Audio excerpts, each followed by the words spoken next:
శ్రీ లోకేష్ నారా.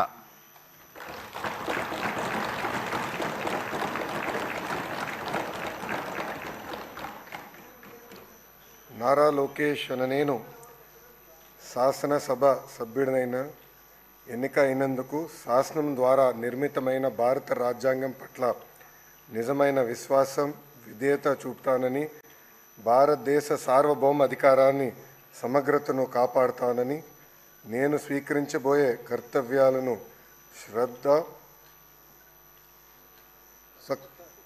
శ్రద్ధాశక్తులతో నిర్వహిస్తానని దైవ సాక్షిగా ప్రమాణం చేస్తున్నాను. ఆంధ్రప్రదేశ్ శాసనసభ సభ్యుడైన నారా లోకేష్ అనే నేను సభ నియమాలను కట్టుబడి ఉంటానని, వాటిని అనుసరిస్తానని, సభ మర్యాదలను పాటిస్తానని, సాంప్రదాయాలను గౌరవిస్తానని దైవ సాక్షిగా ప్రమాణం చేస్తున్నాను.